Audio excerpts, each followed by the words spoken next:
Good morning. आज हम बात कर रहे हैं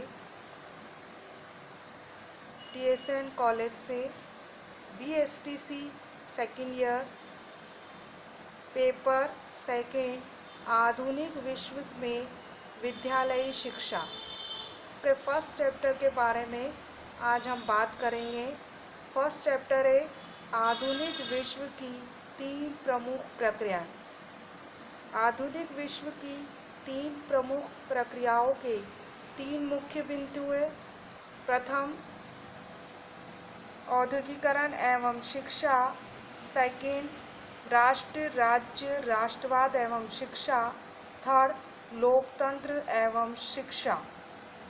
इन 3 प्रमुख बिंदुओं के बारे में हम विस्तार से बात करेंगे। हमारा फर्स्ट चैप्टर है आधुनिक विश्व की 3 प्रमुख प्रक्रियाएं। विद्यालय शिक्षा के संदर्भ में 2 शब्दों का प्रयोग हुआ है। विद्यालय शिक्षा को एक फॉर्मूले में रख सकते हैं, विद्यालय शिक्षा इक्वल टू आधुनिक विश्व प्लस प्रक्रिया। सबसे पहले हम प्रक्रिया को देखेंगे। प्रक्रिया का अर्थ मानव की सामूहिक प्रक्रियाएं हैं जो निरंतर व सतत रूप से संपन्न होती है, जिससे लोगों के बीच संपर्क व संचार बना रहता है। सेकंड, आधुनिक विश्व, जिसका मीनिंग होता है मध्यकालीन राज्य और आज आधुनिक लोकतांत्रिक राज्य के समय के बीच तुलना करके समझ सकते हैं।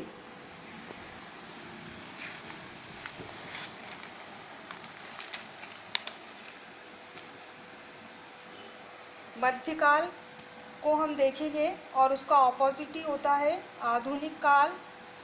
मध्यकाल में लोग भारत और विश्व के अन्य देशों में भी जाति, धर्म जैसे विभिन्न सामाजिक वर्गों में बंटे थे, जैसे दास प्रथा, बेगार प्रथा, अस्पृश्यता, महिलाओं को आज़ादी नहीं होना, जाति व धर्म, ऊंच नीच की श्रेणियों, स्वतंत्रता उच्च वर्ग के पुरुषों तक सीमित थी। आम लोग स्वतंत्र नागरिक नहीं थे, बल्कि राजा की प्रजा थे। राजा जो चाहता था प्रजा पर नियम लागू कर सकता था। वह लोगों द्वारा चुना नहीं जाता था, बल्कि वंशानुगत राजा बनता था।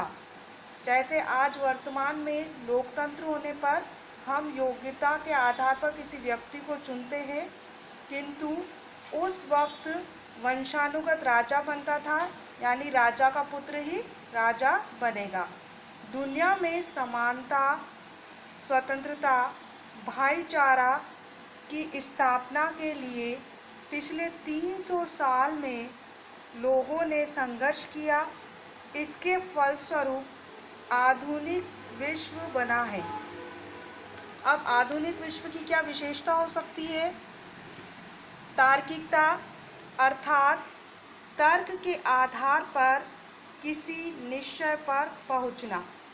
सेकंड, वैज्ञानिक सोच, धर्म, अंधविश्वास, किसी भी सत्ता का विरोध न मानना या विरोध करना। तीसरा, पहले व्यक्ति जमींदारों, आकाओं, धर्म गुरुओं, कुल, जाति के बंधनों व नियमों से बंधा था, किंतु वर्तमान में इससे मुक्त है। व्यक्ति धर्म जाति से ऊपर उठकर सोचता है और उसके अकॉर्डिंग व्यवहार करता है और उसी के अकॉर्डिंग उसे समाज में दर्जा प्राप्त होता है। फोर्थ है स्वतंत्रता, समानता, भाईचारा, धर्मनिरपेक्षता, लोकतांत्रिक व्यवस्था। यानी लोकतंत्र के अंतर्गत या आधुनिक विश्व में आधुनिकता के द्वारा स्वतंत्रता पाई जाती है। सभी व्यक्ति स्वतंत्र है शिक्षा लेने के लिए, अपने विचारों की अभिव्यक्ति के लिए।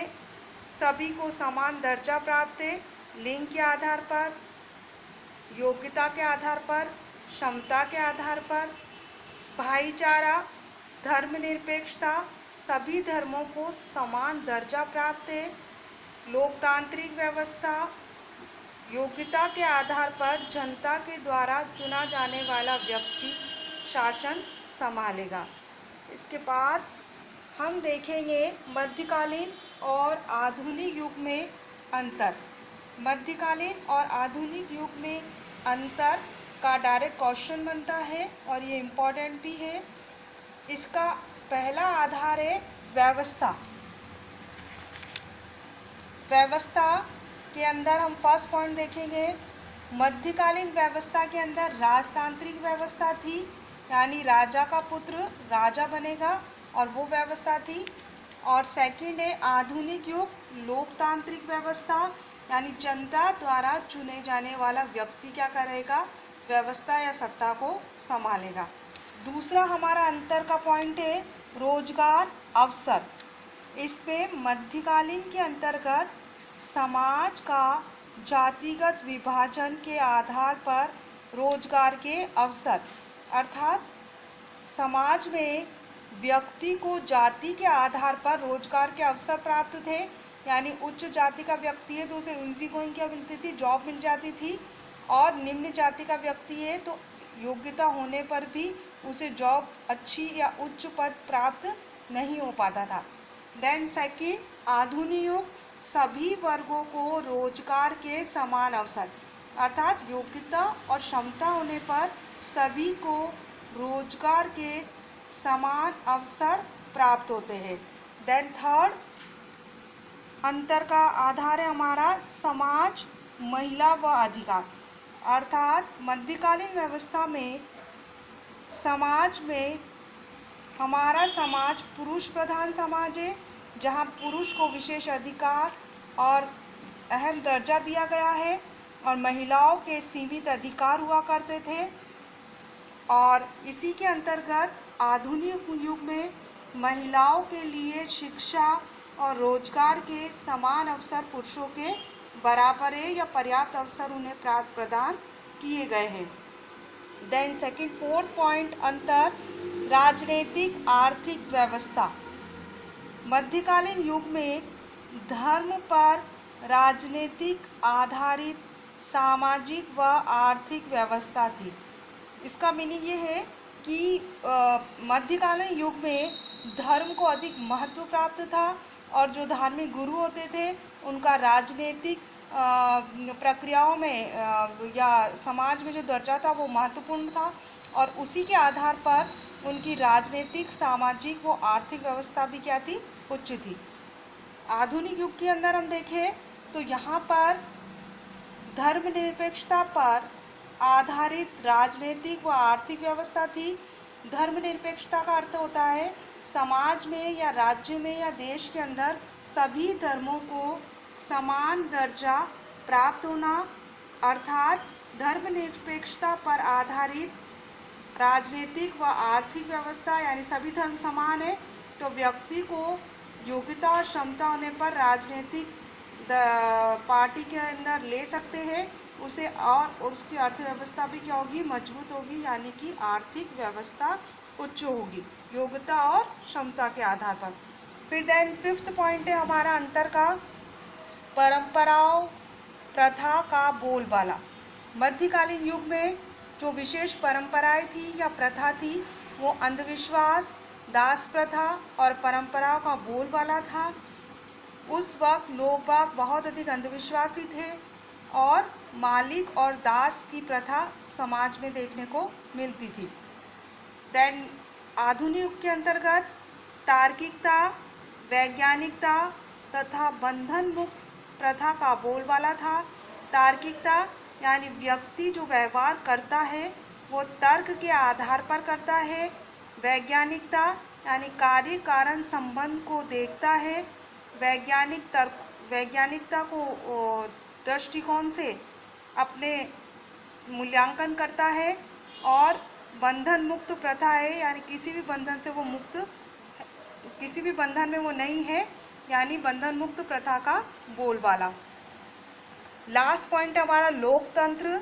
मध्यकालीन युग में शिक्षा, राष्ट्र, राज्यवाद तथा लोकतंत्र का कोई सामंजस्य नहीं था, यानी शिक्षा के कोई पर्टिकुलर नियम नहीं थे, राष्ट्र और राज्यवाद तथा लोकतंत्र के बीच सामंजस्य नहीं था, कोऑर्डिनेशन नहीं था। और आधुनिक युग के अंतर्गत देखा जाए तो शिक्षा, राष्ट्र, राज्यवाद तथा लोकतंत्र में सामंजस्य, यानी लोकतंत्र के अंतर्गत शिक्षा के नियम बनाए गए हैं जो सभी पर लागू होते हैं, और राष्ट्रीय और राज्यवाद तथा लोकतंत्र में सामंजस्य देखने को मिलता है। ये एग्जाम्स में क्वेश्चन पुट अप होता है, इम्पॉर्टेंट है। आधुनिक विश्व की शुरुआत।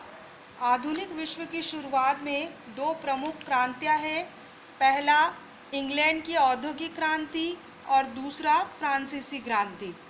आधुनिकता लाने में तीन प्रक्रियाएं जिम्मेदार हैं। फर्स्ट है औद्योगिकरण, सेकंड है राष्ट्र, राज्य और राष्ट्रवाद की प्रक्रिया, और थर्ड है लोकतंत्र। फर्स्ट औद्योगिकरण। औद्योगिकरण क्रांति से प्रारंभ माना जाता है। जब बड़े बड़े उद्योग धंधे खुले तो समाज का विकास हुआ और उसने आधुनिकता को विकसित किया या जन्म दिया। औद्योगिक क्रांति से इसका प्रारंभ माना जाता है। राष्ट्र, राज्य एवं राष्ट्रवाद की प्रक्रिया फ्रांसीसी क्रांति के साथ प्रारंभ माना जाता है, और राष्ट्र, राज्य एवं राष्ट्रवाद की प्रक्रिया इसी के अंतर्गत मानी जाती है। देन थर्ड है लोकतंत्र। लोकतंत्र का अर्थ होता है सदियों से राजशाही शासन व्यवस्था के स्थान पर, यानी हमारे यहाँ जो वंशवादी परंपरा थी उसके आधार पर, स्थान पर जनता के शासन को स्थापित किया गया, यानी जनता के द्वारा, जनता के लिए, जनता द्वारा चुना जाने वाला व्यक्ति जो सत्ता संभालेगा या उसका शासन चलेगा। आधुनिक विश्व की तीन प्रमुख प्रक्रियाओं ने विश्व के समस्त मानव समाज को नई राह पर आगे बढ़ने के लिए प्रेरित किया। आधुनिक विद्यालय शिक्षा एक प्रकार से इन तीन वृहद प्रक्रियाओं से जुड़ा हुआ है। सबसे पहला औद्योगिकरण, दूसरा लोकतंत्र और तीसरा राष्ट्रीय राज्यों की ही देन। धन्यवाद।